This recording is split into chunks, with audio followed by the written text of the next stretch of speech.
5 topic हम लोग को कवर करना है ना। फर्स्ट में क्या था, कंसंट्रेटेड रिलेटेड ना, कंसंट्रेशन रिलेटेड कितना क्वेश्चन है, 11। सेकंड में क्या हो जाएगा, वेपर प्रेशर का है, वेपर प्रेशर का कितना क्वेश्चन, 5। इसके बाद थर्ड क्या, आइडियल और नॉन आइडियल,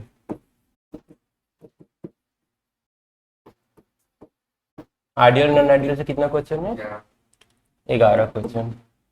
और fourth colligative property, colligative property, इसमें से कितना क्वेश्चन है, 22 क्वेश्चन। सबसे ज्यादा मतलब कोलिगेटिव प्रॉपर्टी से एक क्वेश्चन पूछ रहा है ना, क्योंकि इसके अंदर 4 टॉपिक कवर हो जाते हैं। और 5 नंबर में एबनॉर्मल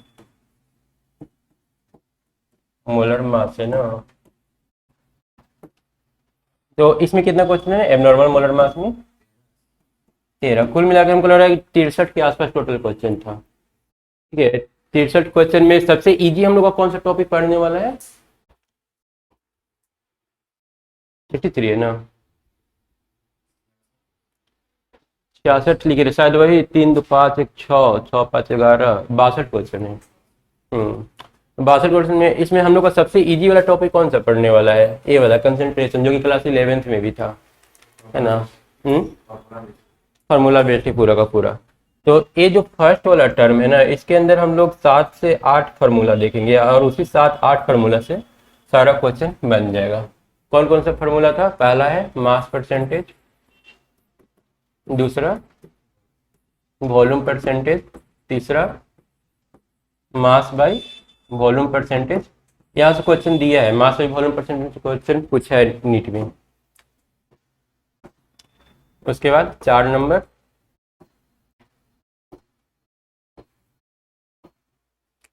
मोल फ्रैक्शन, इसमें कर देते हैं मोल फ्रैक्शन।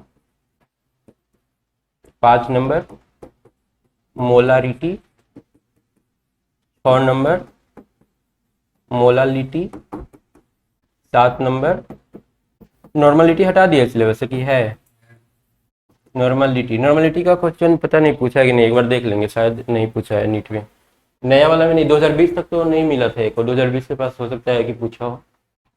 और बस इतना टॉपिक हम लोग को इसमें कवर करना है।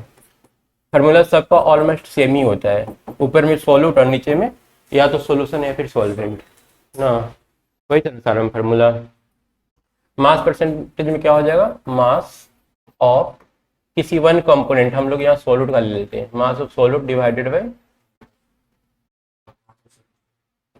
मास ऑफ सॉल्यूशन इंटू 100 ना, परसेंटेज है तो 100 से मल्टीप्लाई कर देंगे। इसमें क्या हो जाएगा, वॉल्यूम ऑफ सॉल्यूट, सब में एक ही चीज लिखना है, बस लास्ट में थोड़ा सा चेंज कर देना है, यहाँ पर शुरू में चेंज कर देना है, वॉल्यूम ऑफ सॉल्यूशन इंटू 100। ये वाला में क्या हो जाएगा, मास ऑफ, मास बाई वॉल्यूम है, तो मास ऑफ वन कंपोनेंट, हम लोग यहाँ सॉल्यूट ले रहे हैं, मास ऑफ सॉल्यूम बच्चा वॉल्यूम ऑफ सॉल्यूशन। एक्चुअली ये वाला पर जो है ना, एक क्वेश्चन पूछा है, आ जाओ अंदर आ जाओ, बैठो। इसमें हम कर रहे हैं एक बार फार्मूला सारा रिवाइज करवा दे रहे हैं, उसके बाद PYQ। तो सबसे पहले हम लोग देखो इस तरह से टोटल इतना क्वेश्चन कवर करने वाले हैं। कंसंट्रेशन से रिलेटेड 11 क्वेश्चन है, वेपर प्रेशर से रिलेटेड 5 क्वेश्चन है, आइडियल और नॉन आइडियल से रिलेटेड 11 क्वेश्चन, और कोलिगेटिव प्रॉपर्टी से 22 है, एबनॉर्मल मोलर मास से 13 क्वेश्चन है। अब इसमें सबसे पहले अभी हम लोग ए वाला कवर कर रहे हैं, इसमें 7 से 8 फार्मूला है, तो 7-8 फार्मूला हम भी लिख रहे हैं उसको बारी बारी से, तो ये सब तो लिखा हुआ है कॉपी पर। यहाँ पर इस पर देखो, इस पर नीट में जो है ना एक क्वेश्चन पूछा है और वहां पर क्लियर लिखा भी नहीं है वो कि मतलब ये मास परसेंटेज है, वॉल्यूम परसेंटेज है या मास बाई वॉल्यूम परसेंटेज है। तो वो क्वेश्चन जब हम लोग सॉल्व करेंगे ना, तो वहां पर गेस करेंगे, कैसे पता करेंगे क्या दिया हुआ है, मास परसेंटेज या फिर मास बाई वॉल्यूम परसेंटेज, क्योंकि वहाँ गेस करके एज्यूम करना होगा कि यही दिया है, तभी वो क्वेश्चन सॉल्व होगा, नहीं तो होगा नहीं। उसके बाद है मोल फ्रैक्शन, मोल फ्रैक्शन में क्या लिखते हैं, मोल ऑफ सोल्यूट, सब में तो एक ही चीज है ना, ऊपर में सोल्यूट और नीचे में सॉल्यूशन, मोल ऑफ सॉल्यूट बटा मोल ऑफ सॉल्यूशन। सारा फार्मूला एक ही टाइप से है ना, बस इसमें मोल ऑफ सॉल्यूट, तो सॉल्यूट का मोल अगर हम लोग N1 एज्यूम कर लें या Na एज्यूम कर लें, तो नीचे में सॉल्यूशन में तो सॉल्यूट और सॉल्वेंट दोनों रहेगा ना, Na प्लस Nb करना होगा। और ये तो सबको पता ही है कि अगर ए हम लोग क्या ए का मोल फ्रैक्शन निकाले है ना, ए का मोल, जैसे दो चीज, एक सॉल्यूट है एक सॉल्वेंट है, हम लोग सॉल्यूट का मोल फ्रैक्शन निकाले। हाँ, अगर दूसरा का निकालेंगे तो फिर Nb ऊपर करना होगा, और दोनों को जोड़ देंगे तो कितना आ जाता है, 1 आ जाता है। अगर सॉल्यूट प्लस सॉल्वेंट दोनों के मोल फ्रैक्शन को ऐड करेंगे तो टोटल कितना आ जाएगा, 1 आ जाएगा।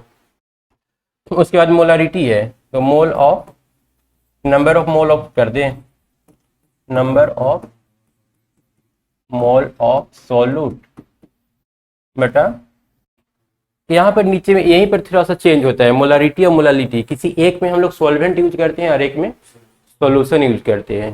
तो जब लीटर का बात जब आता है ना, जब केजी का बात आता है, तो केजी वाला में हम लोग क्या यूज करते हैं, सॉल्वेंट, केजी वाला में मास ऑफ सॉल्वेंट यूज करते हैं ना। तो यहाँ पर देखो, सबसे पहले तो देखो ए मोलालिटी है, यहाँ पर हम लोग केजी यूज करेंगे, नीचे जहाँ पर लीटर जैसा लग रहा है वहां पर केजी यूज कर लेंगे।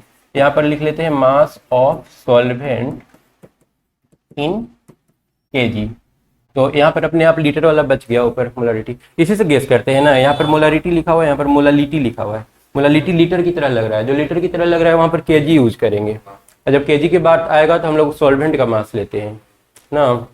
तो यहाँ पर हम लोग का बच गया वॉल्यूम ऑफ सॉल्यूशन, इन दोनों लीटर में लेते हैं ना, केजी में लेते हैं, अरे वाला लीटर में लेते हैं। मतलब एक तो है नंबर ऑफ मोल पर लीटर है, एक तो है नंबर ऑफ मोल पर केजी, दोनों में ऊपर number of mole he use करना है। मतलब ऊपर से अगर तीनों देखें ना, तो तीनों में ऊपर में क्या है, नंबर ऑफ मोल, ठीक है, तीनों में number of mole of solute, अगर सॉल्यूट के लिए बात करें तो। उसके बाद एक नॉर्मेलिटी है, जो थोड़ा सा इसका फॉर्मूला डिफिकल्ट हो जाता है। क्या होता है, number of equivalent divided by volume of solution, नीचे तो वही है वॉल्यूम ऑफ सॉल्यूशन, ये था ना, नंबर ऑफ इक्विवेलेंट बटा वॉल्यूम ऑफ सॉल्यूशन। अब नंबर ऑफ इक्विवेलेंट निकालने का तरीका क्या है, यहाँ से नंबर ऑफ इक्विवेलेंट अब निकाल लेंगे। अभी तक हम लोग का जो नॉर्मेलिटी आया है ना, वो आया है number of equivalent divided by volume in litre, ठीक है। अब ये नंबर ऑफ इक्विवेलेंट का फॉर्मूला हो जाता है, number of equivalent is equal to given weight बटा इक्विवेलेंट वेट, इसको गिवन वेट को हम लोग W से रिप्रेजेंट कर लेते हैं और इक्विवेलेंट वेट को E से। उसके बाद इक्विवेलेंट वेट का फॉर्मूला क्या हो जाएगा, मोलिकुलर वेट बटा वैलेंसी। वैलेंसी की जगह पर क्या यूज करेंगे, जैसे Na2CO3 है, Na2CO3, तो इसमें वैलेंसी 2 यूज कर लेंगे ना, कितना चार्ज जनरेट हो रहा है वही ना। अगर इन तीनों को मिक्स कर दे तो ओवरऑल नॉर्मेलिटी का फॉर्मूला क्या बन जाएगा, नॉर्मेलिटी है नंबर ऑफ इक्विवेलेंट, और नंबर ऑफ इक्विवेलेंट की जगह पर क्या यूज करना है,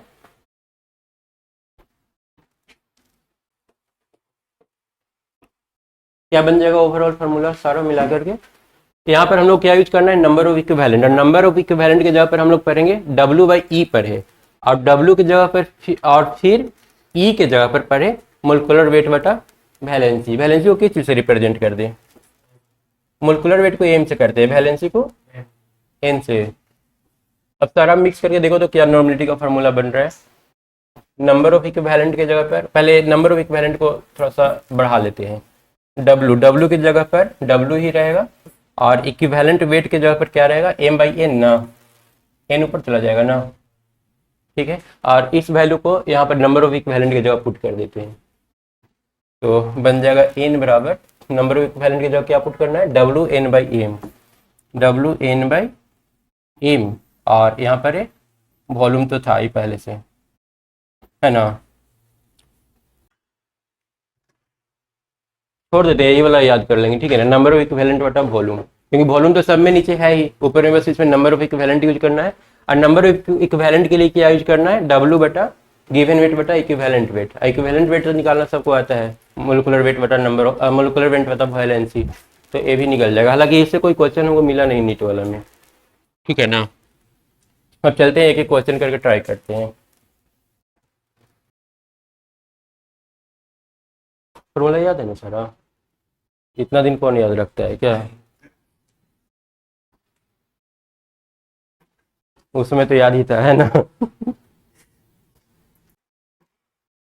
एक बार अगर याद करने में याद हो जाता तो एग्जाम थोड़ा सा आसान होता, नीट वगैरह का। मान लो कि एक बार हमें याद किया, रो हमेशा के लिए याद हो जाए, तो इससे कुछ इजी होता।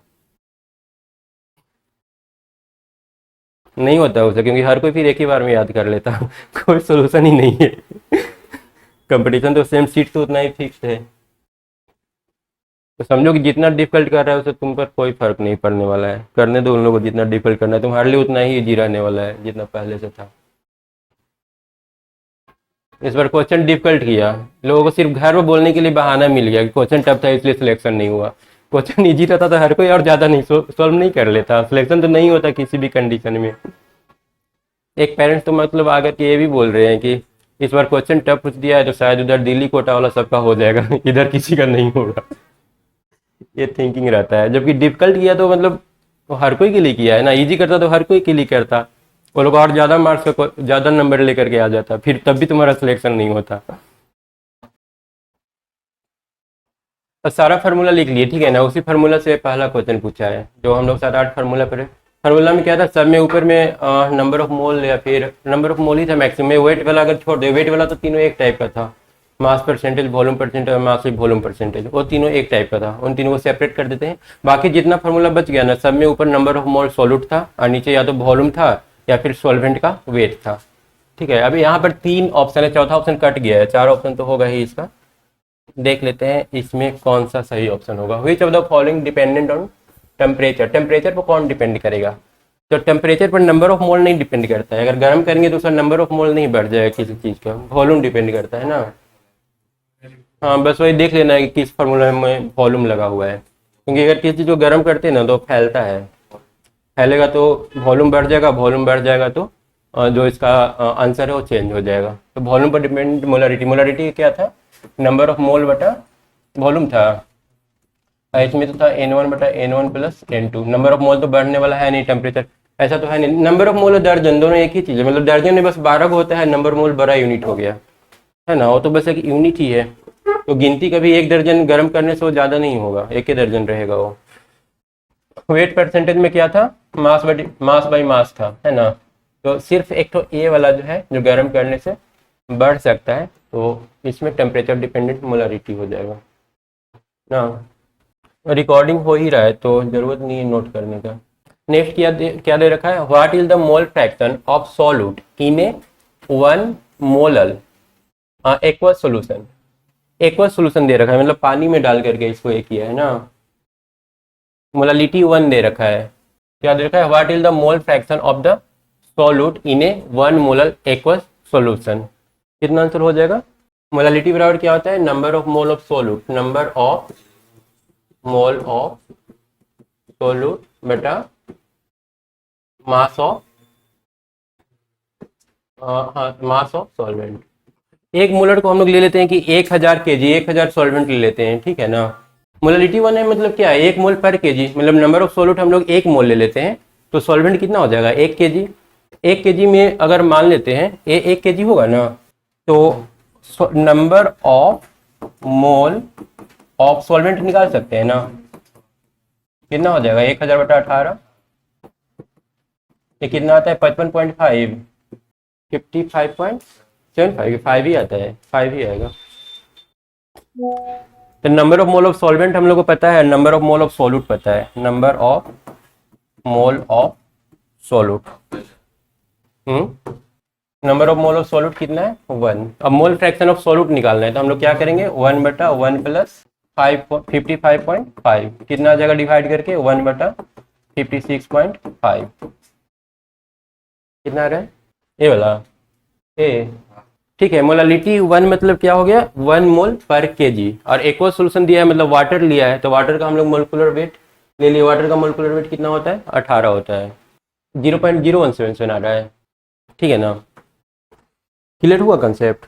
मोलालिटी 1 दिया है, मतलब 1 मोल पर केजी क्या एक्वस सोल्यूशन दिया है, मतलब नीचे में वाटर लिया है तो 1 केजी वाटर का हम लोग नंबर ऑफ मोल निकाल सकते हैं। 1 केजी में 1000 divided by molecular weight of water 18, 1000 बटा 18 डिवाइड करेंगे तो 55.5 आता है। याद ही रख लेना, बहुत जगह यूज होता है ये वाला। जब हम लोग को सॉल्यूट का भी नंबर ऑफ मोल पता है, सॉल्वेंट का भी नंबर ऑफ मोल पता है, तो मोल फ्रैक्शन आसानी से निकाल लेंगे।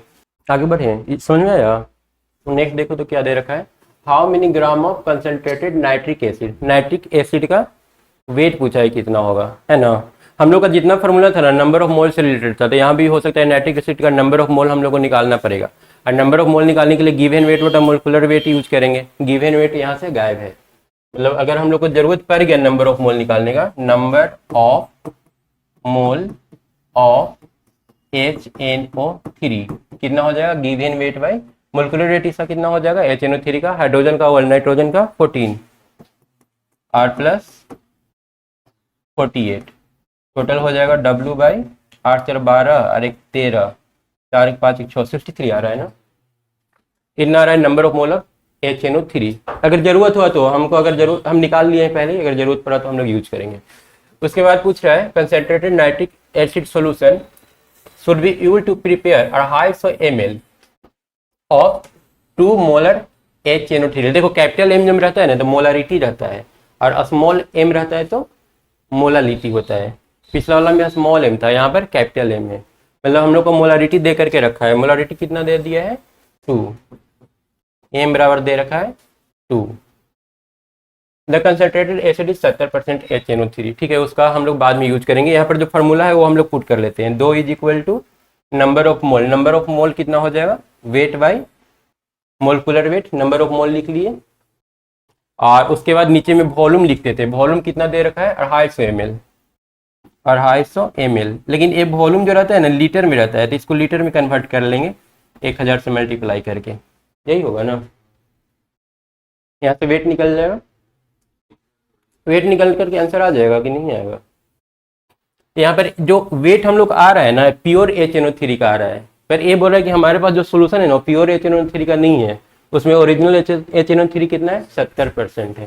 मतलब हम लोग का जो वेट आने वाला है ना आंसर उससे ज़्यादा रहेगा, क्योंकि हम लोग प्योर निकाल रहे हैं ना, उसमें 30% तो कुछ और मिला हुआ रहेगा। अगर मान लो कि 100 ग्राम हम लोग का आंसर आया तो रियल में 130 ग्राम होगा, क्योंकि 30% कुछ और उसमें मिला हुआ है, 20% ही प्योर है।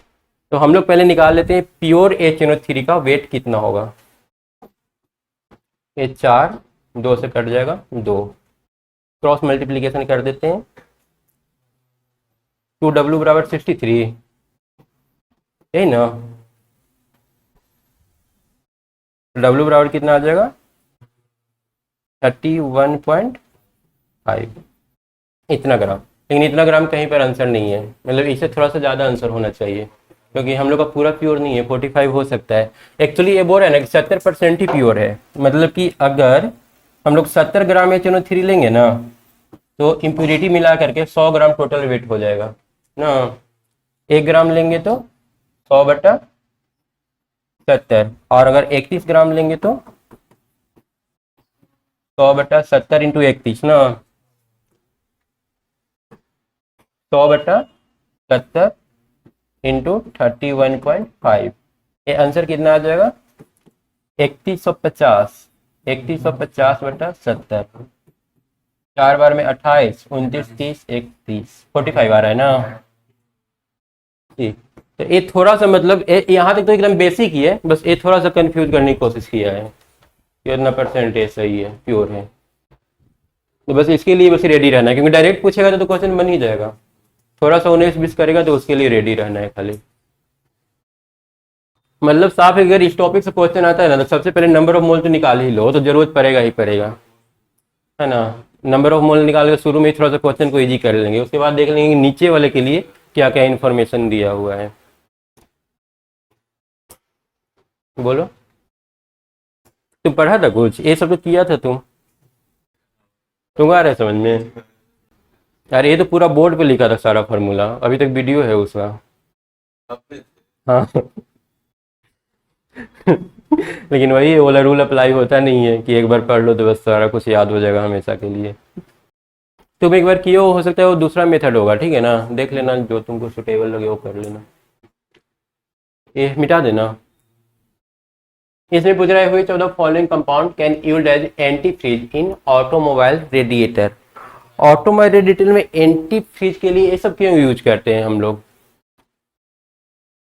एक्चुअली होता क्या है ना कि ऑटोमोबाइल जो होता है ना उसमें अगर कोई चीज़ हम लोग यूज कर रहे हैं ना, जैसे ठंडा के गर्मी के टाइम में क्या होगा, गर्मी बढ़ेगा तो जल्दी से बॉयल करना शुरू हो जाएगा, तो वो भी हार्मफुल है।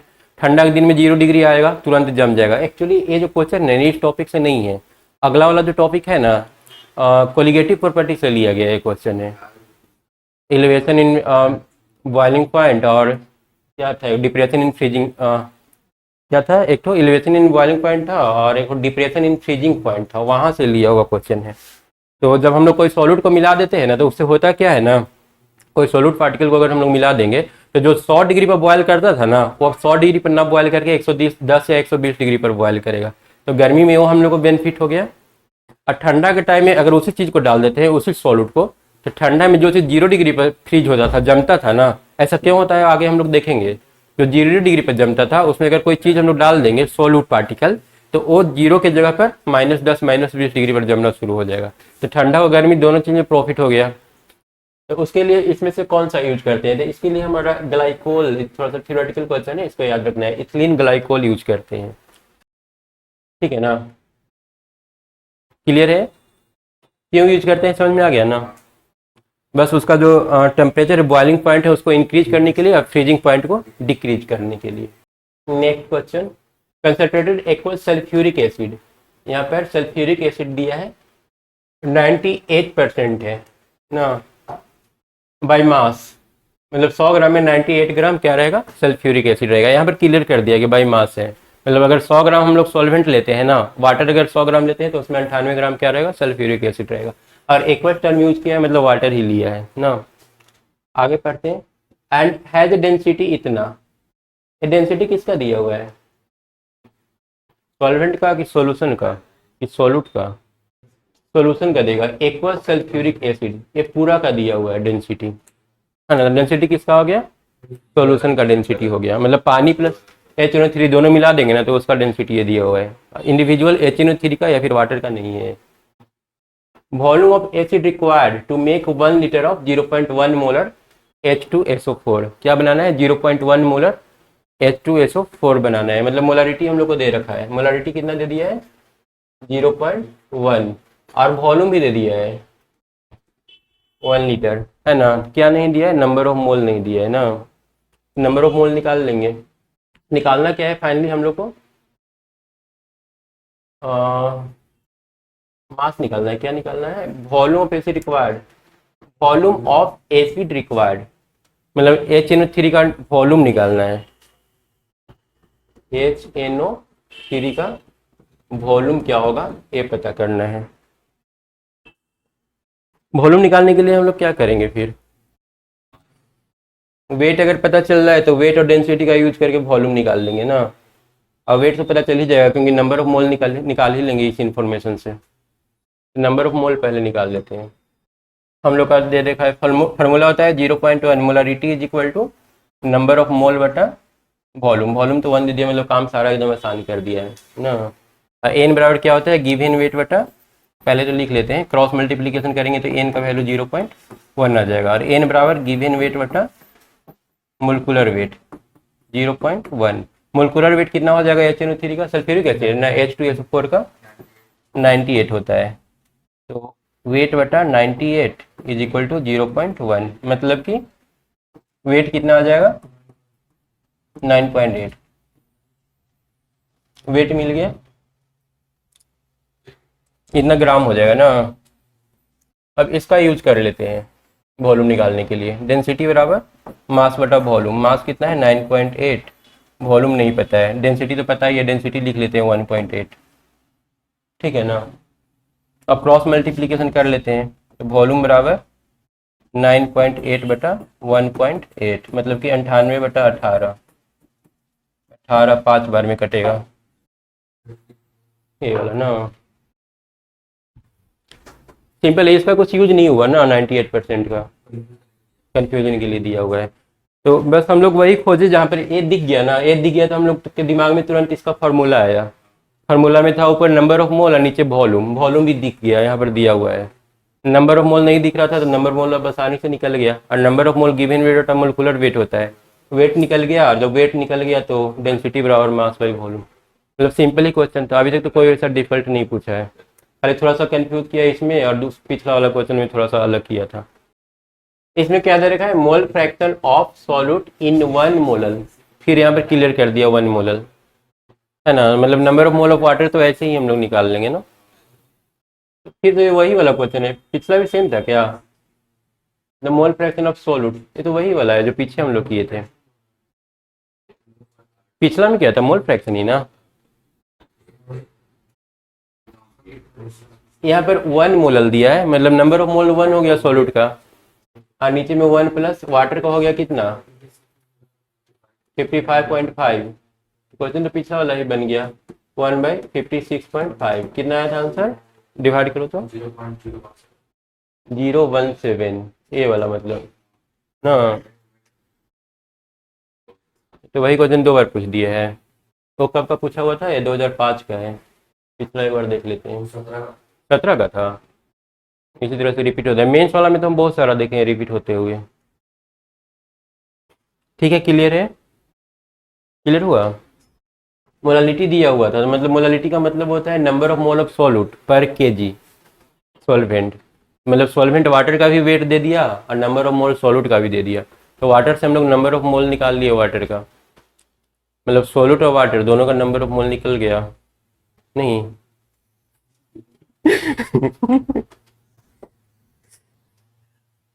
देखो यहाँ पर मोलालिटी का जो फार्मूला होता है ना, number of mole of solute बटा नीचे में क्या होता है, मास ऑफ सॉल्वेंट। सॉल्वेंट की जगह हम वाटर लिख लेते हैं क्योंकि वहां पर वाटर है, इन KG.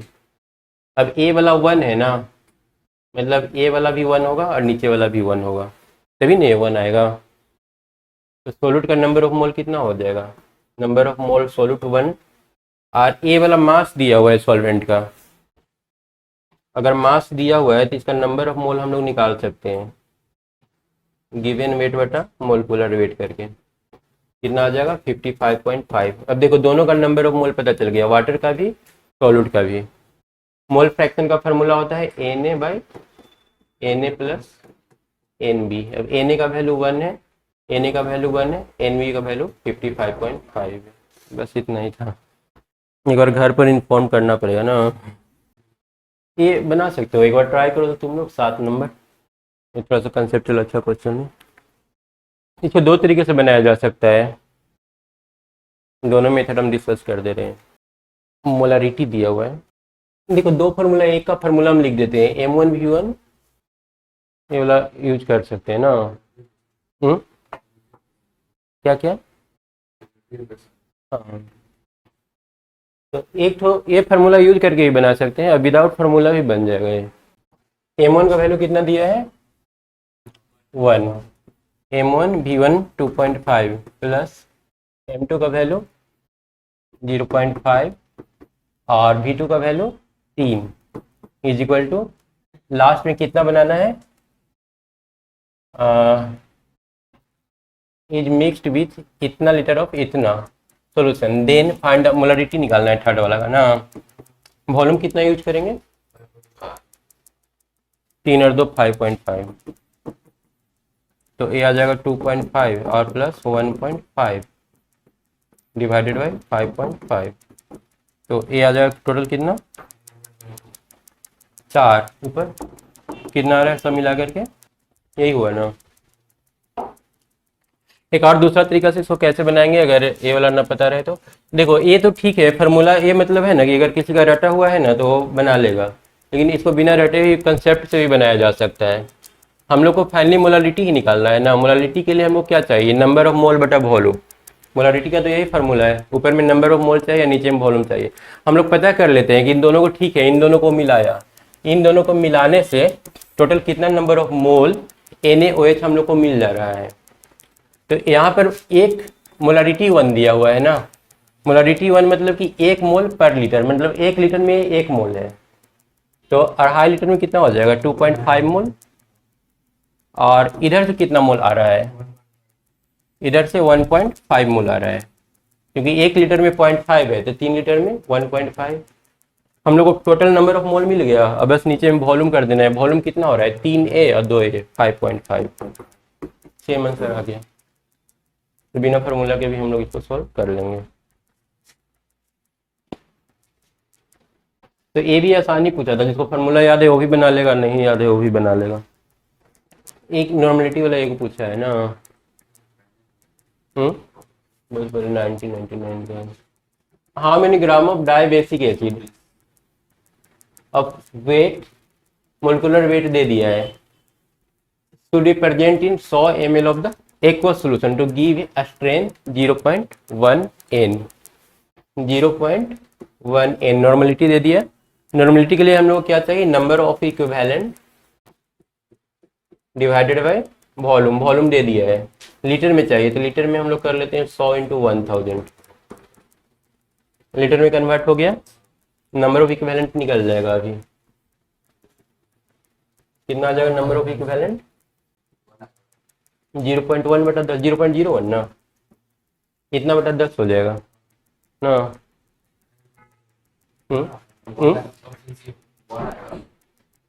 Wait in number of equivalent आया, कहीं गलती हो रहा है क्या। ये 100 ml दिया हुआ है ना। अभी हम लोग नंबर ऑफ इक्विवेलेंट निकाले हैं। नंबर ऑफ इक्विवेलेंट का फॉर्मूला क्या था, वेट बटा इक्विवेलेंट वेट। वेट बटा equivalent weight is equal to कितना आ गया 0.01। अब वेट हम लोग को नहीं पता है, इक्विवेलेंट वेट बराबर क्या हो जाएगा, वेट बराबर आ जाएगा 0.01 इंटू इक्विवेलेंट वेट बराबर 0.01 इंटू इक्विवेलेंट वेट क्या होता है, मोलिकुलर वेट बटा वैलेंसी। 0.01 इंटू मोलिकुलर वेट कितना दे रखा है 200 और वैलेंसी कितना हो जाएगा, डाई बेसिक है ना 2, ये आ गया 100। आंसर कितना आ गया 1 ग्राम।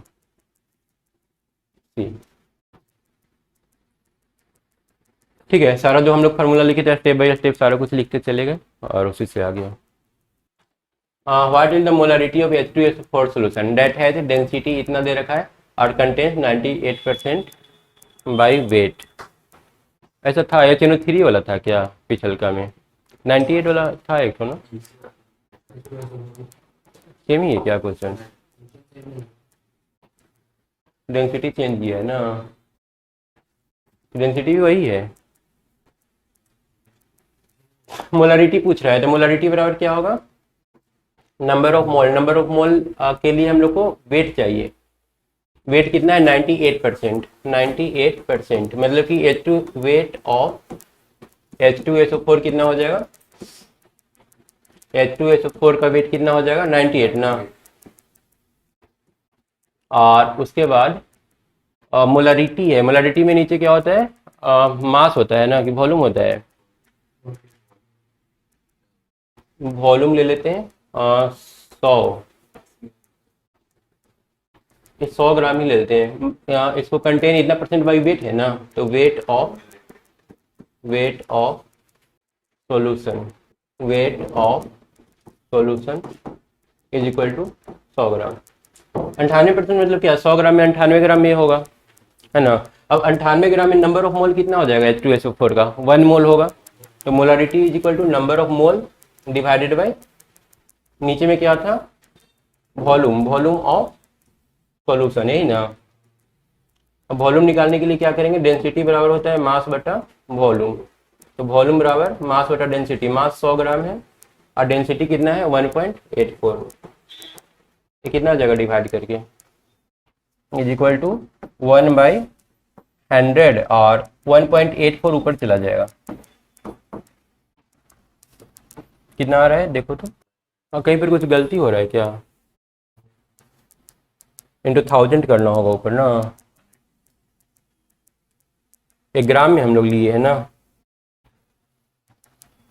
यहाँ पर सीसी दिया हुआ है तो 1000 से इसमें मल्टीप्लाई कर देंगे ऊपर, मतलब कि 18.4, क्योंकि यहाँ पर जो दिया है ना 98%, हम लोग 100 ग्राम में 18 ग्राम लिए हैं, और जो डेंसिटी दिया हुआ है ना ये लीटर के टर्म में दिया हुआ है, इतना ग्राम पर लीटर है ना। तो हम लोग को ये जो 100 ग्राम है ना, 100 ग्राम को कहाँ पर हो रहा है, density is equal to mass by volume, ये तो लीटर में ही आएगा। सीसी मतलब क्या होता है, क्यूबिक सेंटीमीटर होता है। क्यूबिक सेंटीमीटर शायद मिलीलीटर या कुछ हो जाए। क्यूबिक सेंटीमीटर को 1000 से मल्टीप्लाई करते हैं ना लीटर में कन्वर्ट करने के लिए, वैसे ही कुछ 1000 से मल्टीप्लाई करके उसको लीटर में कन्वर्ट करते हैं क्यूबिक सेंटीमीटर को, इसलिए 1000 से यहाँ पर मल्टीप्लाई करना पड़ा है।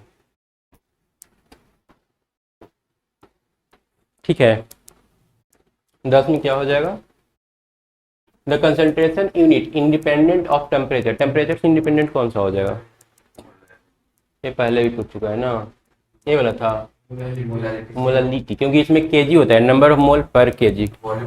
हाँ, जिसमें वॉल्यूम आ रहा है ना, इसमें वॉल्यूम आ रहा है, इसमें वॉल्यूम आ रहा है, नीचे में, इसमें भी नीचे में वॉल्यूम आ रहा है। जिसमें वॉल्यूम में आता है वो टेम्परेचर पर डिपेंडेंट होता है, इसमें वॉल्यूम नहीं आ रहा है इसलिए टेम्परेचर पर डिपेंडेंट नहीं है।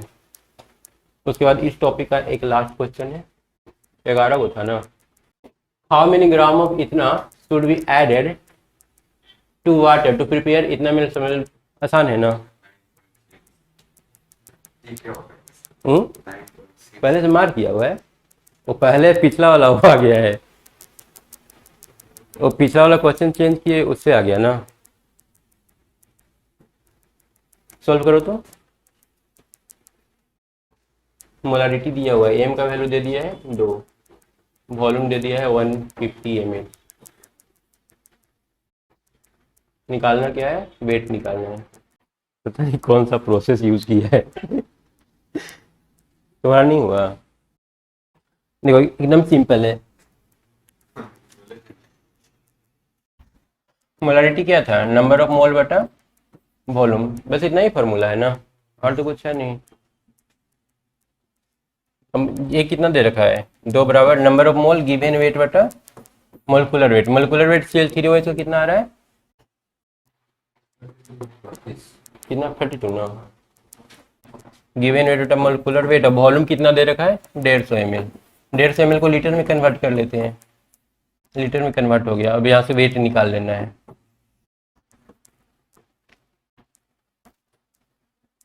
कितना हो जाएगा, weight 100, weight is equal to 64 × 15, मतलब ये 960 आ रहा है ना, वेट बराबर 9.6, क्योंकि 96/10 करेंगे तो 9.6 आ जाएगा। नेक्स्ट हम लोग का क्या है, रॉल्स लॉ ना, रॉल्स लॉ इसके बाद है क्वेश्चन रिलेटेड रॉल्स लॉ, उसमें कितना क्वेश्चन था, 6 गो, 5 क्वेश्चन है ना। एक्चुअली इस चैप्टर में हम लोग को टोटल 3 रूल पढ़ना है, ठीक है ना। HRD का मतलब क्या होता है, मिनिस्ट्री सुना है,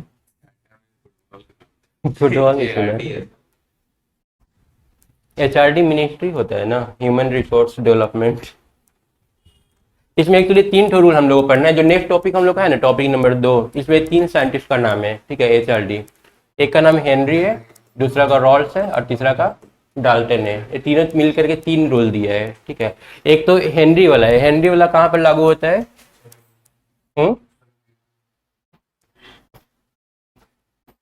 थम्स अप बोतल, हेनरी वाला कहाँ, थम्स अप बोतल में वो रूल हम लोग यूज करते हैं। उसमें अंदर में क्या होता है, लिक्विड होता है, ये लिक्विड है, और उसमें क्या रहता है, कार्बन डाइऑक्साइड घुला हुआ रहता है ना, कार्बन डाइऑक्साइड इसमें घुला हुआ रहता है। ये हेनरी रूल बताता है ना कि इसके अंदर जो सोलुबिलिटी है ना, इसके अंदर कितना कार्बन डाइऑक्साइड घुलेगा। कोई अगर क्वेश्चन पूछता है कि बताओ इसके अंदर, ऊपर से तो प्रेशर दे दिए, ढक्कन बंद कर दिए, ठीक है ना, अब अंदर में कितना कार्बन डाइऑक्साइड घुलेगा, तो वो बोला था कि एक मेरा कांस्टेंट ले लेना, हेनरी कांस्टेंट, और इनटू पार्शियल प्रेशर ऑफ ये जो गैस है ना उसका EA ले लेते हैं। इस गैस का जो प्रेशर होगा ना उससे मल्टीप्लाई कर देंगे तो यहाँ पर सोलुबिलिटी कितना अंदर घुला है वो निकल जाएगा। ये और कहाँ कहाँ पर लागू होता है, ये मतलब यही बताया था कि देखो प्रेशर जितना ज़्यादा होगा ना प्रेशर जितना ज़्यादा होगा सोलबिलिटी उतना ज़्यादा होगा।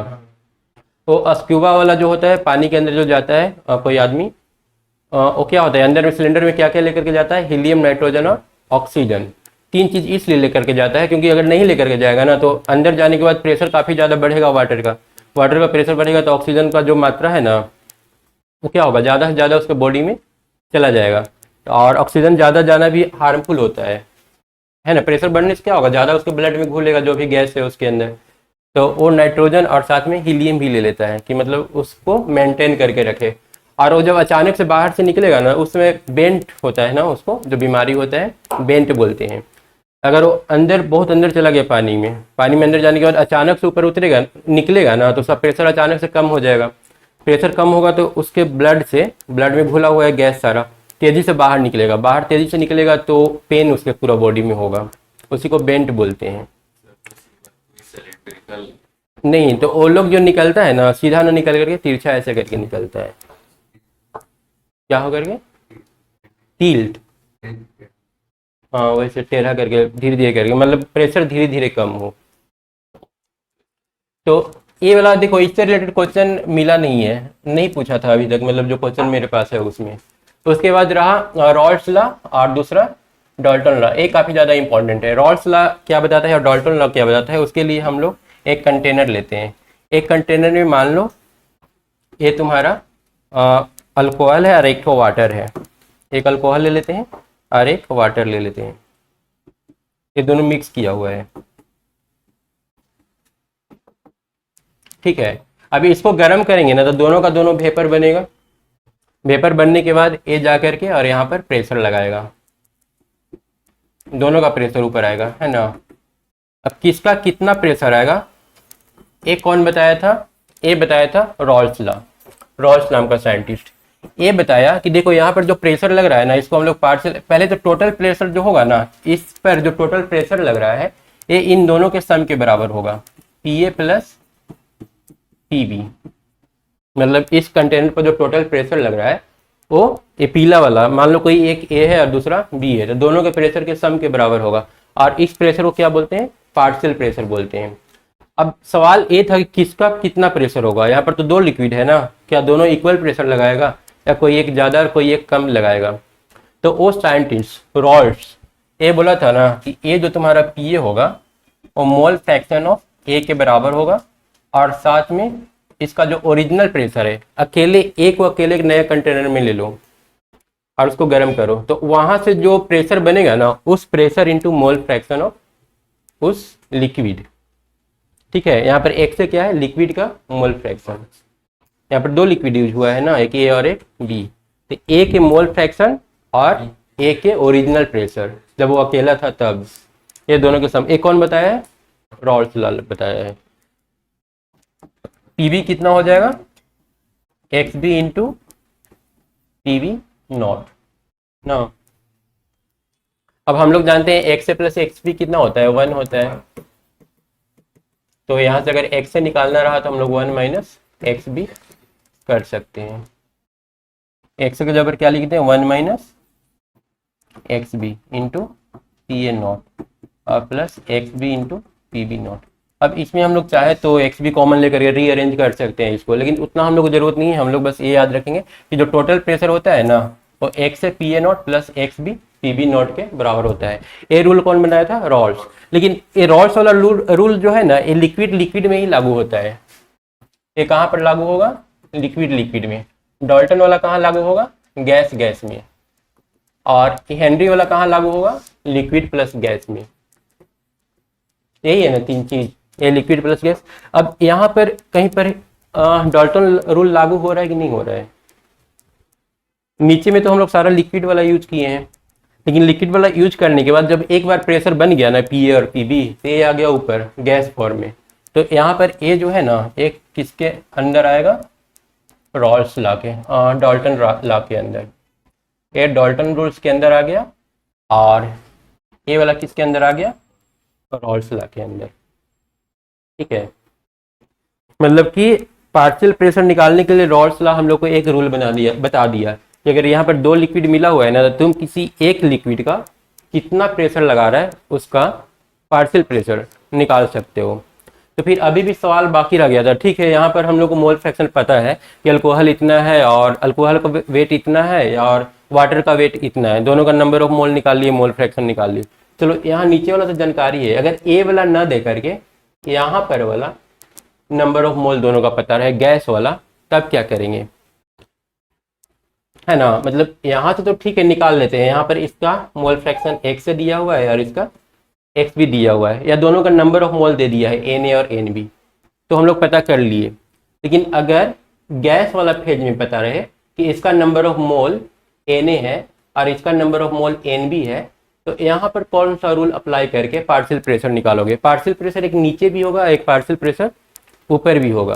तो नीचे वाला में जब हम बात किए तो रूल आ गया किसका, रॉल्स का। जब यहाँ पर बात करेंगे तो रूल किसका आएगा, डाल्टन का। तो इसके लिए डाल्टन बताया कि देखो अगर नंबर ऑफ मोल तुम लोगों को गैस वाला फेज में पता रहे ना, तो फिर तुम लोग ए वाला फार्मूला यूज करना पार्शियल प्रेशर निकालने के लिए।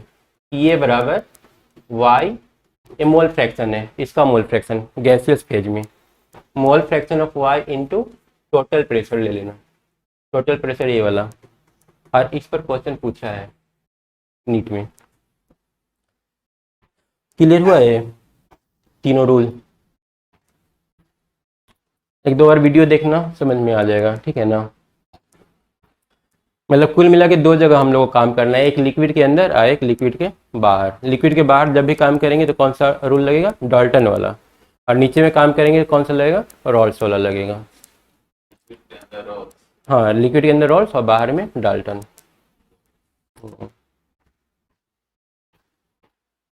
मतलब रॉल्स पानी के अंदर रहता है ना।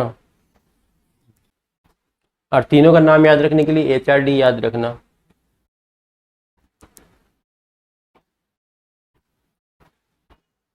अब देखते हैं इसका क्वेश्चन कैसे सॉल्व होगा। बाकी जो कंसेप्ट है ना क्वेश्चन से क्लियर हो जाएगा, ठीक है ना। अभी क्वेश्चन कर लेते हैं। क्या दे रखा है, इन वाटर। पहले वाला क्वेश्चन जो आ गया ना, इसमें यूज होगा डाल्टन रूल्स। रॉल्स तक अगर पूछता है तो इजी रहता है, रॉल्स के बाद जब डाल्टन घुसा आता है ना, थोड़ा सा डिफिकल्ट होना शुरू हो जाता है। अब यहाँ पर देखो तो इसको कैसे हैंडल करें। In a water saturated air, in water saturated air the mole fraction of water vapour इतना। ये वाटर वेपर का मोल फ्रैक्शन दिया हुआ है, मतलब टोटल प्रेशर जो होगा ना, एक वाटर के प्रेशर के बराबर होगा और प्लस एयर के प्रेशर, ड्राई एयर जो है ना उन दोनों के प्रेशर के बराबर होगा।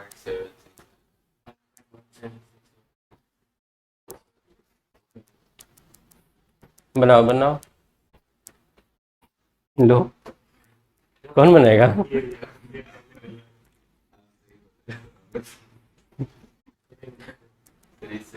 बनाओ, घर पर भेज देंगे, कुछ प्राइज वाइज भी दिलवा देंगे। छोड़ दो, रहने दो भाई। ठीक है ना। तो PW और पी एयर, ये दो चीज हम लोग को यूज करना है। यहाँ पर देख क्या रखा है, the mole fraction of water vapour, मतलब XW दे रखा है ना, मोल फ्रैक्शन XW कितना दे रखा है, 0.02। If the total pressure of the saturated air is 1.2, मतलब ये भी दे रखा है 1.2 इज इक्वल टू इसका mole fraction, the partial pressure of dry air, ये पी एयर पूछा है कितना होगा, और कुछ इन्फॉर्मेशन तो नहीं है ना। ये PW कैसे निकलेगा, PW निकल गया तो पी एयर निकाल लेंगे, क्योंकि पी टोटल पता है ना। PW हम लोग को निकालना है, और अगर PW किसी तरह निकल गया तो पी एयर हम लोग निकाल लेंगे।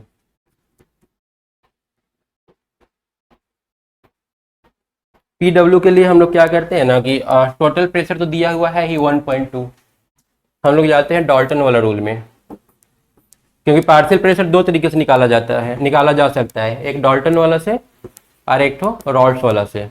डाल्टन वाला तब हम लोग यूज करते हैं ना जब हम लोग को टोटल प्रेशर पता रहता है, उसमें हम लोग पार्शियल प्रेशर का, डाल्टन वाला में पार्शियल प्रेशर का हम लोग फार्मूला पढ़े थे, XW into P total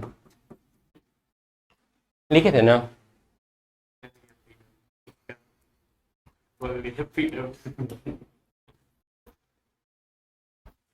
disturb मत करो। हाँ, कितना हो जाएगा, XW का वैल्यू 0.02 ना, पी टोटल का वैल्यू 1.2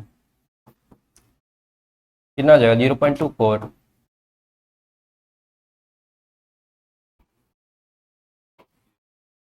कि 0.24 आएगा 0.24 ना ठीक है। यहाँ पर हम लोग कौन सा डॉल्टन लॉ यूज कर रहे हैं ना, पूरा डॉल्टन रूल से ही बन रहा है, रॉल्स में हम लोग यूज ही नहीं किए हैं। अब यहाँ से पी एयर निकालना है, तो P air is equal to 1.2 minus P W कितना है 0.024 कितना जाएगा घटा करके ये वाला आ जाएगा।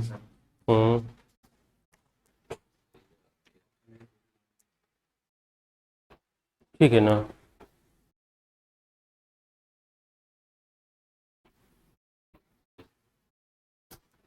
यहाँ पर एक्चुअली दे भी रखा है in water saturated air, air में मोल फ्रैक्शन दिया है, जो मोल फ्रैक्शन भी जो दिया है ना वाटर में नहीं दिया है, एयर ऊपर वाला हिस्सा में ही दिया है, नीचे वाला रूल कहीं से लगा ही नहीं सकते हम लोग, ये पूरा का पूरा डॉल्टन रूल से ही बनेगा।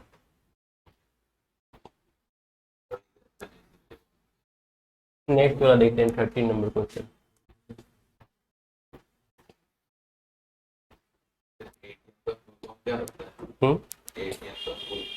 एटीएम एटमॉस्फेरिक प्रेशर ना, नहीं एटीएम का क्या होगा फुल फॉर्म, क्या एटमॉस्फेरिक, एटीएम एटमॉस्फेरिक के लिए एम यूज हो रहा है ना लास्ट वही है एटीएम, एटीएम एटमॉस्फेरिक में ए टी और एम तीनों आ रहा है, आ रहा है ना मतलब एटमॉस्फेरिक में कौन शॉर्टकट बनाया है, एक बार फोन करो तो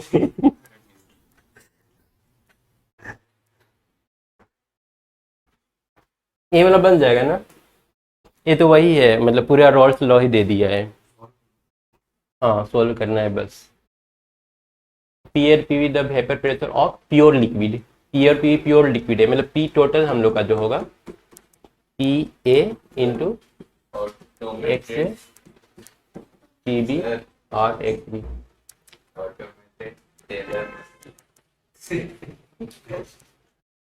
अरे वो एटीएम जो एटीएम कार्ड का वो दिया हुआ है, बैंक वाला एटीएम है, इससे कौन सा ऑप्शन आएगा, क्या रहा है ये वाला, अगर हम चेक करेंगे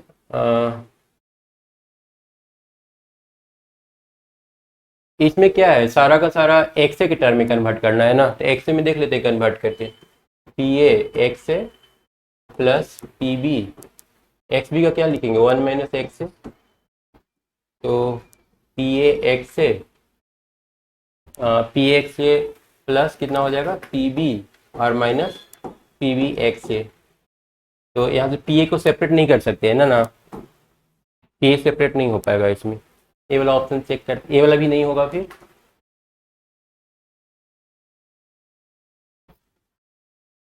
अगर एक्सएम इसमें कॉमन ले भी लेंगे तो P A minus P B बन जाएगा, लेकिन यहाँ पर तो P B minus P A है,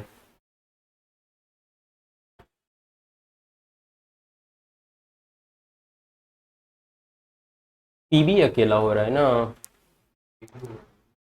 तो या तो ये ऑप्शन होगा या फिर ये वाला होगा, देख लेते हैं, ये आ जाएगा पी बी और प्लस एक्स से कॉमन ले लेते हैं तो P A minus P B, P B X से ये वाला नहीं हो रहा है, ये वाला हो जाएगा ना, इस पर चेक कर लेंगे कि इसमें क्या एक्स से रहने दिया है या एक्स बी रहने दिया है। इसमें क्या दे रखा है vapour pressure of chloroform and dichloromethane is इतना एंड इतना, ये प्योर फॉर्म में दे दिया, पी ए नॉट और पी बी नॉट दे दिया एक तरह से,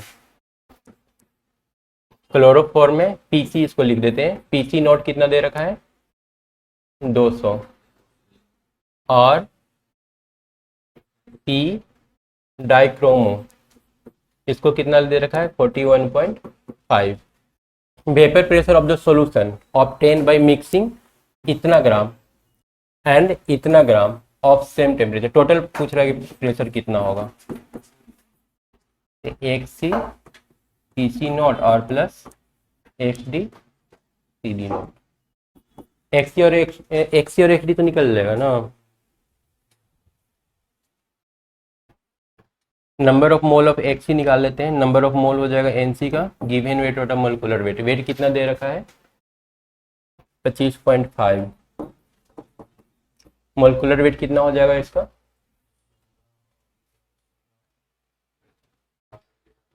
35 इंटू 3 ना, 35.5 इंटू 3 और प्लस 1 और प्लस 12, 12 ना कार्बन का।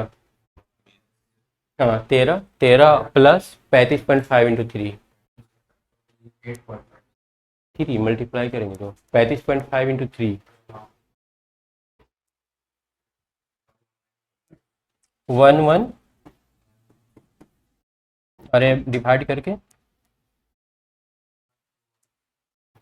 0.213 और एनडी कितना आ जाएगा नंबर ऑफ मोल ऑफ डाइक्रोमो जो दिया हुआ है। इसका वेट 40 है ना और मोलिकुलर वेट कितना हो जाएगा 12 2 14 और प्लस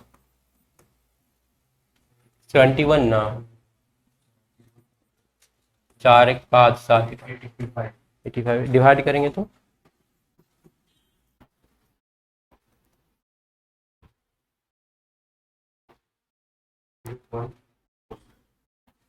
0.47।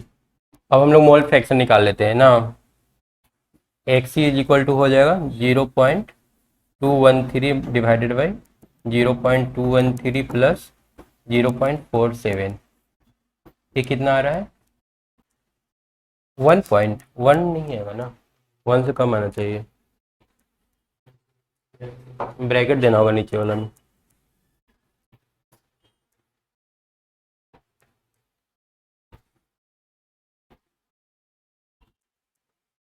मोबाइल काम नहीं कर रहा है।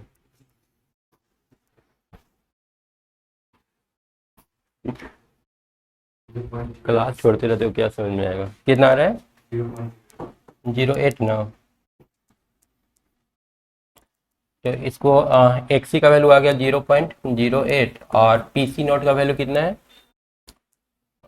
200 ना और प्लस एक्स डी आ जाएगा 1 माइनस 0.0 0.92 0.92 और ये वाला कितना है 41.5।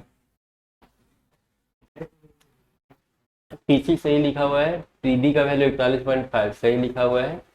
उसके बाद एक सी के लिए number of mole of C ऊपर लिखेंगे। Number of mole of C weight of C, weight of C सही लिखा हुआ है ना, इतना इसका वेट है, ये भी सही है। मोलिकुलर वेट ऑफ सी 119 ये भी सही है। अब अगर डिवीजन सही है तो फिर सब कुछ ठीक ही है। हाँ एनसी और एनडी तो आ तो रहा है। Mole fraction NC plus ND 1 नहीं आना चाहिए, मोल फ्रैक्शन का सम 1 आना चाहिए। सी आ रहा है। हाँ वो आ कैसे रहा है वो देख लेना। सी तो शुरू से ही मारा हुआ है, मार किया हुआ है ही। 2 क्वेश्चन पहले से ही तो हम लोग सी मार्क कर रहे हैं।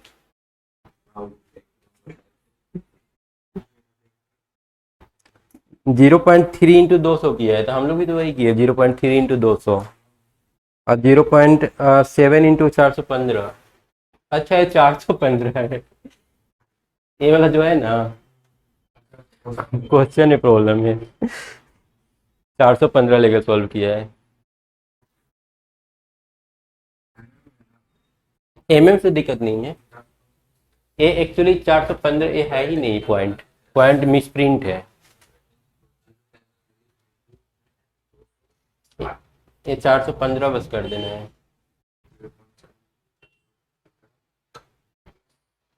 साठ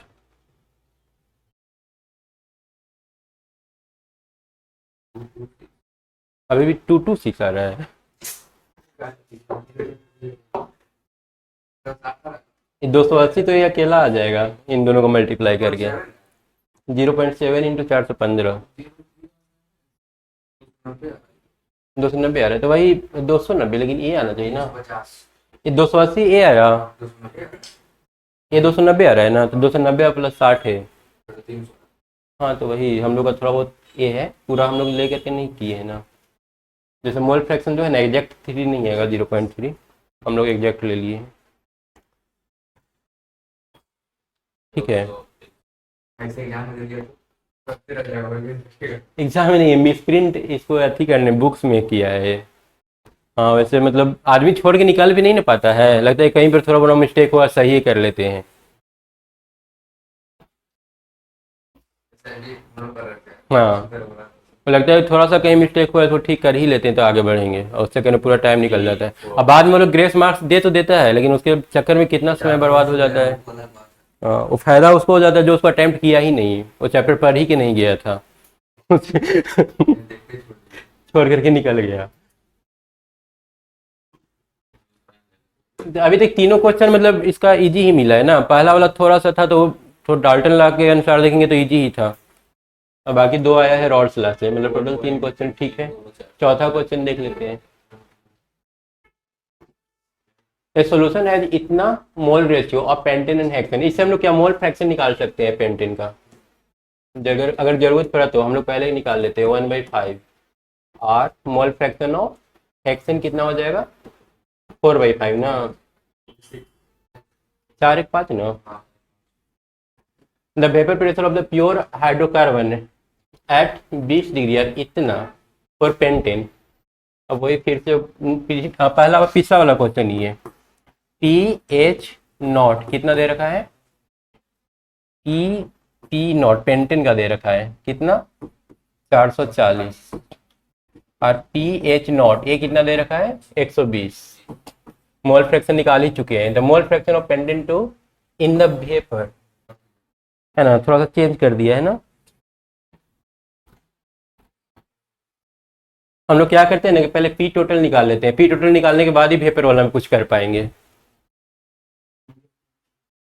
पहले डाल्टन लॉ लगाते हैं और उसका यूज करके पी टोटल निकालेंगे।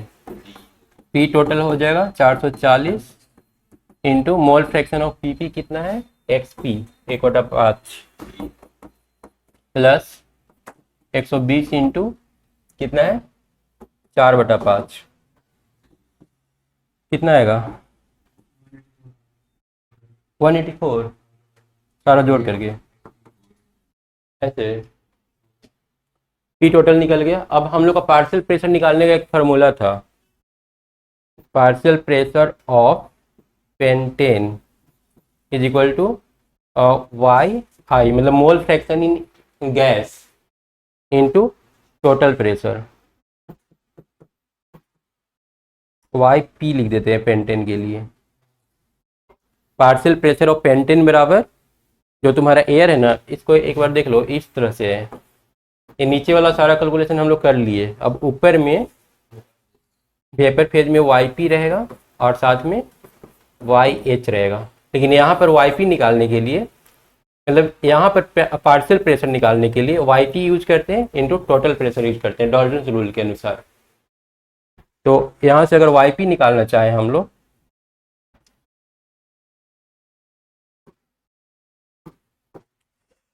यहाँ से अगर वाई पी निकालेंगे तो हो जाएगा 184। पार्शियल प्रेशर दोनों में सेम रहता है ऊपर और नीचे, है ना, बस खाली अंतर रहता है मोल फ्रैक्शन का नीचे ऊपर। तो पार्शियल प्रेशर जो आया था वही यूज करेंगे। पेंटेन का पार्शियल प्रेशर ये था कितना आया था 88, कितना आ जाएगा डिवाइड करके 440 है, 440 इंटू 1/5, ये वाला कट करोगे तो 10 24 24 चौक 96 प्लस 98, ठीक है ना 814, ठीक है। ये डिवाइड करो कितना आ रहा है 0.2 तो नहीं आना चाहिए ना, ये उल्टा कर दिए क्या 88/184 होगा ना, पीपी 88 है ना, 88/184 0. ठीक है। मैक्सिमम इससे ज़्यादा क्वेश्चन डिफिकल्ट नहीं पूछेगा, इसमें सारा यूज कर लिया है डाल्टन प्लस रॉल्स दोनों। इसमें the vapour pressure of two liquid P and Q are 80 and 60, मतलब फिर P क्या दिया है, partial pressure of T pure form में 80, partial pressure of Q pure form में 60. The total vapor pressure of solution obtained by mixing 3 mole of P and 2 mole of Q. Number of mole of P कितना है 3 और number of mole of Q कितना है 2. हम लोग mole fraction निकाल लेते हैं P और Q का. मोल फ्रैक्शन ऑफ P हो जाएगा 3/5 और Q हो जाएगा 2/5. अब P टोटल निकाल लेते हैं, तो XP 3/5 इंटू 80 2/5 इंटू कितना है वाला है 60 ना, तो एक पूरा आसान था ना. 3 महीना पहले हम जब काउंट किए थे ना टोटल PYQ, तो 9000 था इसका, मतलब किसके नीट का, और फिजिक्स केमिस्ट्री अगर सिर्फ जोड़े उसका मेंस वाला तो वो 6000. ये 3 सब्जेक्ट का हो गया, फिजिक्स केमिस्ट्री बायोलॉजी, और मेंस का 6000, मतलब टोटल 15000 था. 15000 में 3 महीना तो निकल गया, तो हम मान के चल रहे हैं कि अब ये 6000 ये लोग नहीं सोल्व कर पाएगा, तो अभी 9000 बच रहा है. तो 9000 भी सॉल्व करने के लिए 50 MCQ डेली करना पड़ेगा. 6 महीना टाइम है. हालांकि मेंस के लिए देखे तो मेंस के लिए सिर्फ 6 महीना टाइम है, तो 50 MCQ डेली अगर करेगा ना तब जाकर के 9000 क्वेश्चन सॉल्व होगा. नीट के लिए तो थोड़ा सा ज़्यादा टाइम है, लेकिन मेंस के लिए तो कम ही है. मतलब मेंस निकालने के लिए अभी भी अगर सिर्फ मेंस का PYQ करें ना तो भी 50 क्वेश्चन पढ़ लें. तो सोल्यूशन एक ही है कि जितना फास्ट हो सके थ्योरी ख़त्म करके और जल्दी जल्दी क्वेश्चन सॉल्व करना शुरू कर दें. 16 हो गया ना, ये वाला टॉपिक खत्म ना. अब आइडियल और नॉन आइडियल आ गया. आइडियल और नॉन आइडियल इसका अब जल्दी जल्दी खत्म हो जाएगा, क्योंकि इसमें तो थ्योरी है, न्यूमेरिकल तो कुछ है नहीं. आइडियल और नॉन आइडियल कैसे डिसाइड करते हैं, देखो ये जो बताया था ना रॉल्स लॉ, वो बताया था कि अगर मान लो कि यहाँ पर मोल फ्रैक्शन ऑफ ए है, मोल फ्रैक्शन ऑफ बी है, मोल फ्रैक्शन ए 1 से स्टार्ट हो रहा है, फाइनली यहाँ 0. वो बोला था ना कि मोल फ्रैक्शन जितना ज़्यादा होगा ना, इसमें 2 लिक्विड हम लोग लिए थे ना, एक ए लिए थे और एक बी लिए थे, ए और बी लिए थे. और ये जो है ना एक प्रेशर के बीच में है और मोल फ्रैक्शन के बीच का ग्राफ है. वो बताया था रॉल्स लॉ कि अगर देखो मोल फ्रैक्शन ऑफ ए ज़्यादा है तो प्रेशर ऊपर में उसका ज़्यादा रहेगा. जैसे मान लो कि वाटर है और अल्कोहल है. अब ए वाटर हो गया, वाटर मान लो कि बहुत ज़्यादा है, मतलब उसका नंबर ऑफ मोल ज़्यादा है, मोल फ्रैक्शन उसका ज़्यादा है, तो मोल फ्रैक्शन ज़्यादा है तो टोटल प्रेशर किसका होगा, वाटर का ही होगा. तो हम लोग यहाँ हाईएस्ट पॉइंट से स्टार्ट करेंगे, क्योंकि यहाँ पर XA का वैल्यू 1 है. XA वैल्यू 1 कहने का मतलब कि सिर्फ प्योर वाटर है और कुछ इसमें है ही नहीं. मोल फ्रैक्शन का 1 का मतलब क्या हो गया, XB पूरी तरह से 0, क्योंकि XA प्लस XB 1 होता है ना, दोनों के मोल फ्रैक्शन का सम 1 होता है. ए जैसे जैसे बढ़ेगा ना ए वाला घटेगा, ए जब 1 होगा तो ए 0 हो जाएगा. तो ए बोला था ना कि स्टार्टिंग में प्रेशर काफ़ी ज़्यादा हाई होगा और फिर धीरे धीरे घट करके 0 हो जाएगा, क्योंकि यहाँ पर तुम्हारा ए का जो वैल्यू है ख़त्म हो गया. दूसरा एक तो और प्लॉट करते हैं हम लोग बी के लिए. बी का जो वैल्यू है ना यहाँ पर 0 रहेगा, क्योंकि बी यहाँ पर है ही नहीं. लेकिन जैसे जैसे बी का वैल्यू बढ़ेगा ना इसका प्रेशर भी बढ़ेगा, बढ़ते बढ़ते इस टाइप से यहाँ पर मैक्सिमम पहुँच जाएगा. और इन दोनों को अगर हम लोग जोड़ देते हैं, एक्चुअली पार्शियल प्रेशर है दोनों का, दोनों को जोड़ते हैं ना तो हम लोग को टोटल प्रेशर मिल जाता है. ऐसे जोड़ते जाओ, इसको 2 बार जोड़ोगे तो यहाँ आएगा, इसको जोड़ोगे तो यहाँ आएगा, इसको जोड़ोगे यहाँ आएगा. तो इस तरह से हम लोग का पी टोटल बन जाता है, जो कि PA प्लस PB के बराबर होता है. अब यहाँ पर कंसेप्ट आता है कि क्या हम लोग जब 2 चीज़ को मिलाएंगे, जो सॉल्यूट प्लस सॉल्वेंट को, 2 कंपोनेंट को मिलाएंगे, तो हमेशा इस रूल को ही ये लोग फॉलो करेगा. जैसे कि मान लो यहाँ पर वाटर है H2O, वाटर का ये मोलिक्यूल है, ठीक है. हम दूसरा लिए अल्कोहल का, ये अल्कोहल का मोलिक्यूल है. अब हम लोग दोनों को मिला दिए C2H5OH. अब इन दोनों को हम लोग मिक्स करेंगे, ठीक है. तो मिक्स करेंगे तो ये जो वाटर वाला जो 2 मोलिक्यूल है ना ये टूटेगा, ठीक है. वाटर वाला 2 मोलिक्यूल टूटेगा, अल्कोहल वाला भी 2 मोलिक्यूल टूटेगा मिक्स करते समय, और उसके बाद ये दोनों आपस में ज्वाइंट करेगा. फिर ये क्या होगा, ये तुम्हारा है वाटर वाला और ये वाला है अल्कोहल वाला, ये अब आकर के आपस में मिलेगा और एक नया बॉन्ड का फॉर्मेशन करेगा. यही होगा ना, दोनों को मिलाएंगे तो. ये पानी है, ये अल्कोहल है, आपस में सब कुछ ठीक ठाक है. फिर इन दोनों को हम लोग आपस में मिला दिए, इसका बॉन्ड टूटना शुरू हो जाएगा और नया बॉन्ड फॉर्म होना शुरू हो जाएगा। ठीक है, होगा क्या, हो सकता है ना कि इन दोनों के, देखो इन दोनों के बीच आपस में कुछ अट्रैक्शन फोर्स काम कर रहा था, यहाँ भी अट्रैक्शन फोर्स था, दोनों एक दूसरे के साथ चिपका हुआ था। अब जब नया बॉन्ड बनेगा ना, जैसे मान लो कि यहाँ पर 5 न्यूटन फोर्स लग रहा है, यहाँ पर भी शुरू में 5 न्यूटन ही लग रहा होगा मान लो। अब जब दोनों आपस में ज्वाइंट हुआ ना, तो 3 केस हो सकता है। इन दोनों के बीच फोर्स या तो 5 न्यूटन ही रहेगा, या फिर 6 न्यूटन हो जाएगा, या फिर 4 न्यूटन हो जाएगा, है ना। मतलब कि इन दोनों के बीच अट्रैक्शन फोर्स या तो ज़्यादा स्ट्रांग हो जाएगा, या फिर इक्वल ही रह जाएगा, या फिर हो सकता है थोड़ा सा वीक रह जाए। यही 3 केस हो सकता है ना। अगर इक्वल फोर्स रह गया तो ये फिर आइडियल सॉल्यूशन कहलाता है, इस रूल को फॉलो करता रहेगा। ठीक है, और अगर फोर्स वीक हो गया तब क्या होगा, अगर ये फोर्स इन दोनों के बीच वीक हो गया तो एटम थोड़ा दूर दूर हो जाएगा, वॉल्यूम क्या हो जाएगा, बढ़ जाएगा, मतलब डेल भी क्या हो जाएगा, ग्रेटर देन 0। ठीक है, और जब इसको गर्म करेंगे ना तो वेपर भी बहुत ज़्यादा फास्ट बनेगा, फास्ट वेपर बनेगा। तो ये जो प्रेशर पहले लग रहा था ना कि वेपर प्रेशर ये है, ज़्यादा वेपर बनेगा तो प्रेशर भी थोड़ा सा ज़्यादा हो जाएगा, इसका भी प्रेशर थोड़ा सा ज़्यादा हो जाएगा, और इसका भी थोड़ा सा ज़्यादा हो जाएगा। ये क्या कहलाता है, पॉजिटिव डेविएशन, है ना, रॉल्स लॉ से। थोड़ा सा प्रेशर सबके, इस केस में क्या क्या ज़्यादा हो रहा है, एक तो डेल भी ज़्यादा हो रहा है, greater than 0। Force of attraction क्या हो गया, पहले से वीक हो गया ना, 4 न्यूटन ऑफ फोर्स लगने लगा ना। ठीक है, ये समझ में आ रहा है, फोर्स वीक हो गया पहले से। डेल एच कैसे डिसाइड करेंगे कि डेल एच क्या होगा, पॉजिटिव या निगेटिव।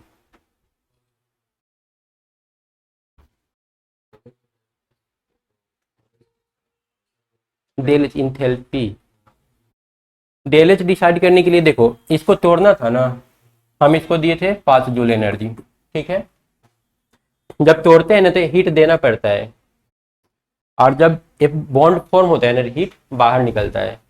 जब हीट बाहर निकलता है ना तो उसको बोलते हैं निगेटिव, डेल एच निगेटिव। अब यहाँ पर देखो, हीट जो बाहर निकला है, ज्वाइंट तो हुआ ना आखिर, तो ज्वाइंट होने से जो हीट बाहर निकला है, ये 5 जूल से कम निकला है या फिर ज़्यादा निकला है। तो ये जो बॉन्ड था पहले से वीक हो गया ना, तो ऑब्वियसली कम निकलेगा हीट बाहर। मतलब 5 जूल हम लोग दिए थे, निकला कितना बाहर, 3 जूल। तो हीट का क्या हुआ, लॉस हुआ ना। कुल मिला के हीट हम लोग उसको दिए, कुल मिला के हम लोग दिए ना, तो जब हम लोग देते हैं तो डेल एच क्या होता है, पॉजिटिव।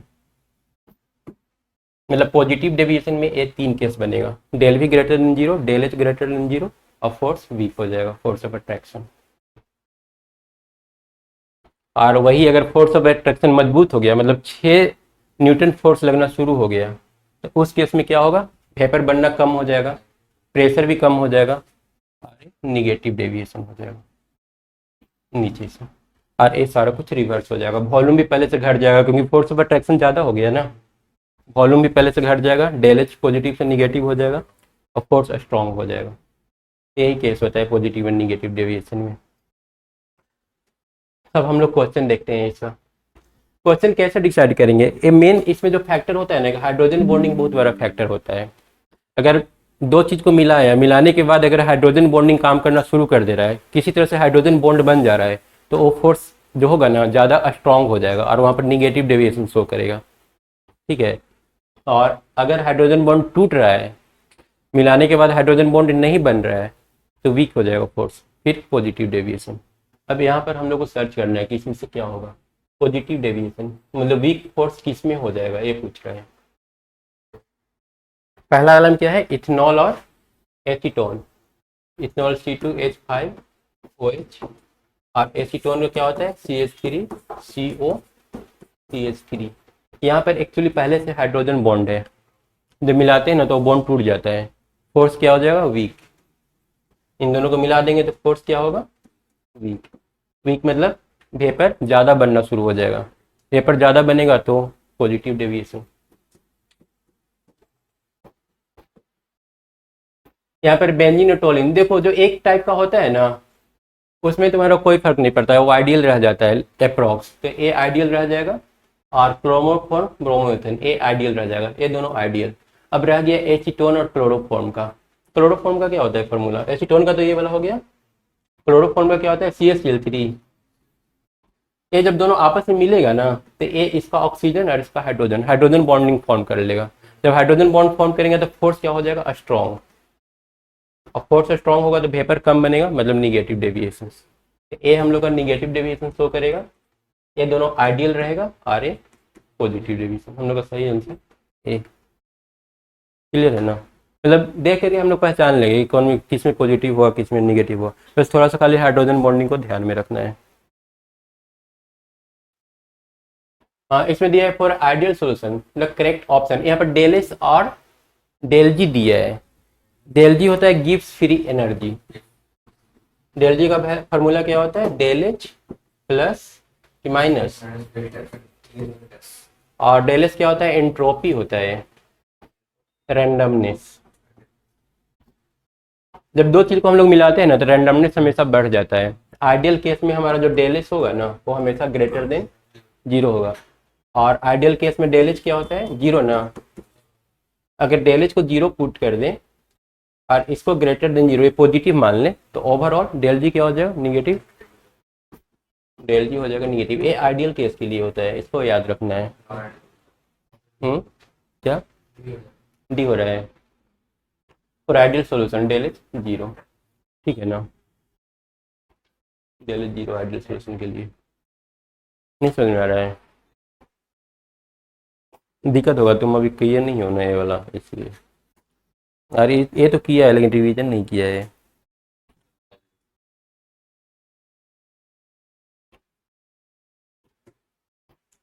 एक लड़का क्लास नहीं आता था घर पर जाके बोल दिया कि सर क्लास नहीं करवाते तो हम उसके पापा को भेजा तो पापा को रिकॉर्डिंग दिखाया कि देखिए सारा तो हो रहा है क्लास में क्या रिकॉर्डिंग है कि देखिए रिकॉर्डिंग तो है, सारा कुछ तो हुआ है। तो बोलते ये तो ऑनलाइन है हम ऑफलाइन बच्चा को भेजे थे मुझे ऑफलाइन रिकॉर्डिंग अवेलेबल नहीं है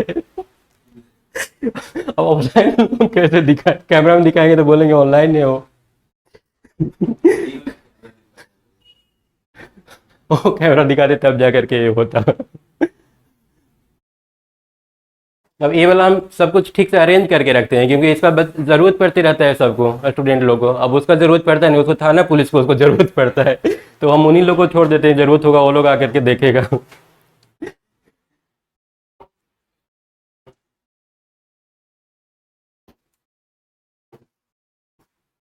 मीन घर वाला को भी मतलब बेवकूफ बना देता है। फिर हम उसको एक दिन खड़ा किए बोर्ड पर खड़ा करके और उसको जोड़ घटाव दिए 8 9 10 वाला। बोले कि अगला बार कंप्लेन किया ना तो ये जोड़ घटाव भेज देंगे पेरेंट्स को, जिसको भी जोड़ घटाव नहीं आ रहा है 11 12 को क्या पढ़ाएं फिर उसके बाद से वो शांत हो गया। ऐसा ऐसा स्टूडेंट आता है। इसमें क्या है? The mixture that for maximum बोला। ये मैक्सिमम बॉइलिंग एज जो ट्रॉप होता है ना वो हमेशा निगेटिव डेविएशन शो करता है। एक कंसेप्ट थोड़ा सा एक्चुअली जो एजियोट्रोप वाला कंसेप्ट है ना क्लास 12th में डीपली पढ़ना नहीं है, थोड़ा सा हायर क्लास के लिए है।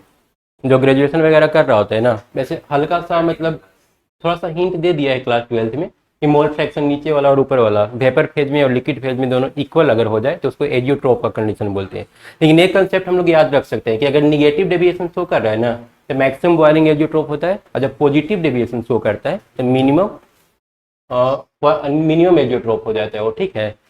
अब यहाँ पर हम लोग से मैक्सिमम पूछा है तो मैक्सिमम के लिए क्या होना चाहिए? Negative deviation. अब हम लोग को सर्च करना है कि इसमें निगेटिव डेविएशन किस में होगा। निगेटिव डेविएशन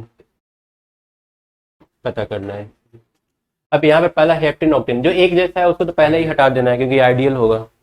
आइडियल एसीटोन और कौन सा है आइडियल वाला? Water nitric acid ethanol water, बाकी कोई नहीं है ना। अब इसमें पता करते हैं वाटर और नाइट्रिक एसिड।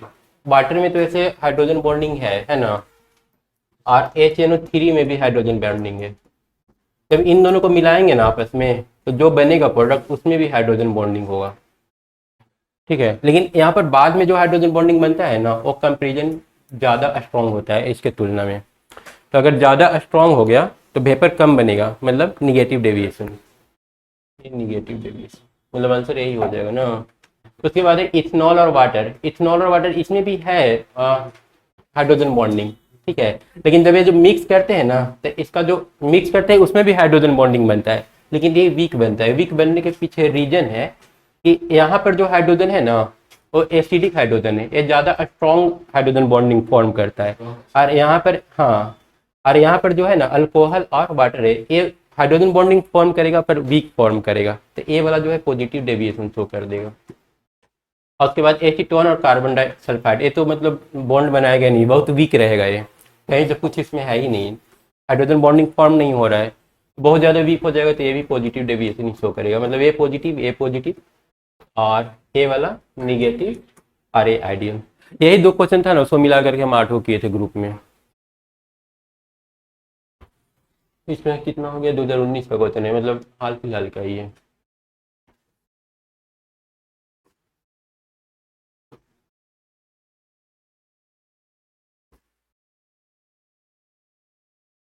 इसमें कौन सा हो जाएगा,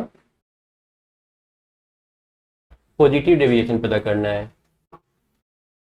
पॉजिटिव डेविएशन में क्या हो जाएगा, डेल एच जीरो गलत, डेल वी जीरो गलत, intermolecular attractive force between A and B are stronger than A B, a negative deviation हो जाएगा ना, क्योंकि ए बी वाला जो है ना ज़्यादा स्ट्रॉन्ग है, ज़्यादा स्ट्रॉन्ग मतलब वेपर कम बनेगा, मतलब निगेटिव डेविएशन, मतलब डी हो गया।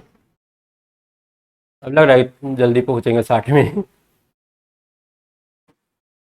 आकर के फंस गया ना।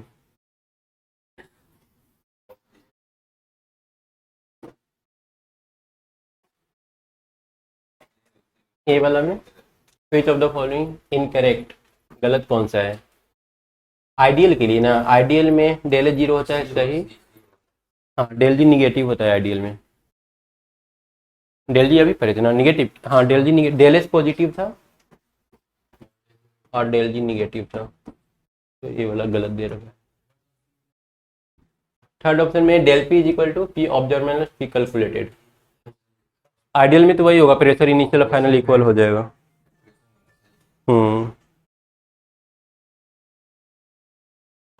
हेलो, हाँ बोलिए। हाँ हम पहचान रहे हैं। हम यहाँ वाला में सेकंड वाला लाइब्रेरी है ना, हाँ आइएगा क्या। कहाँ करवाए, भी वीआईटी में करवा लिए, अच्छा। अरे ठीक ही है उसका तो, आइए प्लेसमेंट तो ठीक ही होगा वीआईटी का। ठीक है, आइए। इसमें क्या दे रखा है, which of the following statement about the composition of vapor over an ideal 1:1 molar mixture of benzene and toluene is correct। 1:1 mix, benzene और टॉलिन है ना, दोनों एक टाइप का है, आइडियल फॉर्म करेगा। The vapour will contain equal amount of benzene and टॉलिन, not enough, नहीं equal तो नहीं होगा, क्योंकि इक्वल वेपर भी जो बन रहा है ना, वो पार्शियल प्रेशर निकालना पड़ेगा, P A not, sorry P A और पी वी, पी ए और पी वी जो डिपेंड करेगा ना, वो मोल फ्रैक्शन इनटू क्या, ओरिजिनल प्रेशर। ओरिजिनल प्रेशर दोनों का अलग अलग है, कितना कितना दे रखा है ओरिजिनल, एक तो ए दे रखा है, एक तो ए दे रखा है, तो वेपर जो बनेगा ना इक्वल नहीं बनेगा, पहला ऑप्शन गलत है, नॉट एनफ इन्फॉर्मेशन गलत। The vapour will contain a higher percentage of benzene, higher percentage किसका होगा, जिसका इनिशियल प्रेशर ज़्यादा है, बेंजीन का ज़्यादा है ना, vapour will contain higher percentage of benzene, C. ये फार्मूला से यूज करेंगे, रॉल्स लॉ यूज करके और निकाल लेंगे।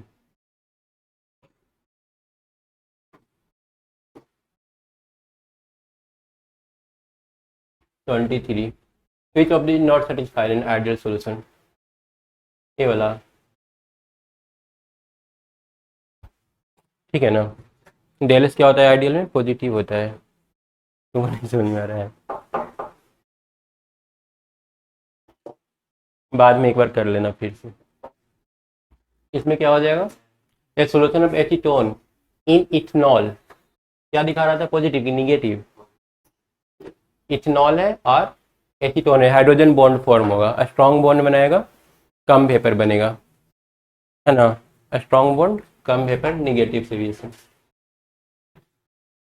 ठीक, इथेनॉल में OH है, हाइड्रोजन है, और इसमें O है, दोनों मिला करके हाइड्रोजन बॉन्ड फॉर्म कर लेगा। लेकिन नहीं, गलत बोल रहे हैं, पॉजिटिव होगा, क्योंकि इथेनॉल का हाइड्रोजन बॉन्ड टूटेगा, ऑलरेडी इसमें हाइड्रोजन बॉन्ड है, पॉजिटिव डेविएशन शो करेगा। इथेनॉल में हाइड्रोजन बॉन्ड है, ब्रेक हो जाएगा और नया हाइड्रोजन बॉन्ड फॉर्म नहीं होगा। हेलो, आ रहे हैं, 2 मिनट रुकिए, 2 मिनट में आ रहे हैं। इसमें क्या हो जाएगा, a solution containing A and B follow Raoult's law, attraction force equal रहेगा तब ना, A B attraction force greater less remain same equal. में आइडियल सॉल्यूशन कौन फॉर्म करेगा, all form ideal solution except, ये सब एक रंग का है ना, क्लोरीन ब्रोमीन, ए वाला डिफरेंट है, एक्सेप्ट है, डी आंसर हो जाएगा, क्योंकि एक अल्कोहल है और एक आयोडीन है।